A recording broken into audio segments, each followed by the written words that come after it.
রাজধানী আগরতলার প্রাণকেন্দ্রে দিনের বেলায় সিনেমার কায়দায় অপহরণের ঘটনায় চাঞ্চল্য ছড়িয়েছে গোটা শহরে।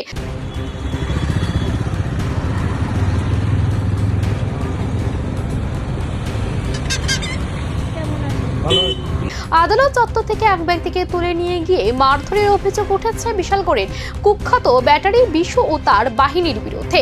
ঘটনায় ইতিমধ্যে 3 জনকে আটক করেছে পুলিশ, তবে এখনো পলাতক মূল অভিযুক্ত।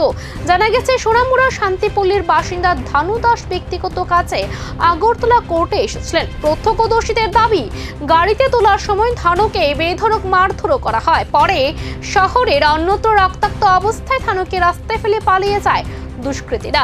ঘটনাকে কেন্দ্র করে তীব্র চাঞ্চল্য ছড়িয়েছে এলাকায়। ঘটনাটা গতকালকে মোটামুটি 2:45 থেকে 3টা নাগাদ আমি HDM অফিসের সামনে টিফিন করতে গেছিলাম।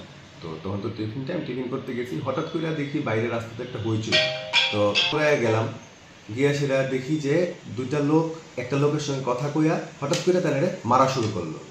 মাইরা পাশে একটা সাদা রঙের একটা বোলেরো গাড়ি আছিল, বোলেরো গাড়িটাতে উঠায় নিল। তো আমার একটা হাত তো খাওয়ার আসিল, আর একটা হাতে কোনো মতো মোবাইলটা বাইর করে ভিডিও করতে করতে গাড়িতে উঠায় সেটা একটানে গেল গা। তবুও আমি লাস্টে একটা ক্লিপিংস করছি গাড়ির নাম্বারটা। তো দেখলাম যে গাড়ির নাম্বারটা মেঘালয়ের রেজিস্টার্ড নাম্বার। তো সঙ্গে সঙ্গে আমি কি করলাম, ইমার্জেন্সি নাম্বারে ফোন করলাম। ফোন করে সেটা ইনফরমেশন দিলাম যে আমার সামনে এখন এই একটা কিডন্যাপিংয়ের মতো ঘটনা ঘটছে, আপনারা কাইন্ডলি গাড়িটা ট্র্যাক করেন। তো তারপরে আমাদের থানার থেকে ফোন করলো, পশ্চিম আগরতলা থানার থেকে ফোন করে সেটা জিজ্ঞেস করলো কী হয়েছে।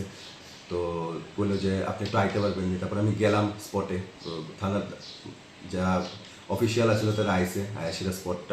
দিন দুপুরে আদালত চত্বর থেকে অপহরণ, ক্যামেরায় ধরা পড়লেও দুষ্কৃতীদের দাপট। কিন্তু প্রশ্ন একটাই, কোথায় লুকিয়ে আছে ব্যাটারি বিশু? আর এই ঘটনার পেছনে কি শুধু ব্যক্তিগত শত্রুতা, নাকি রয়েছে আরো বড় কোনো অপরাধ চক্রের ছায়া? তদন্ত যত এগোচ্ছে ততই বাড়ছে রহস্য।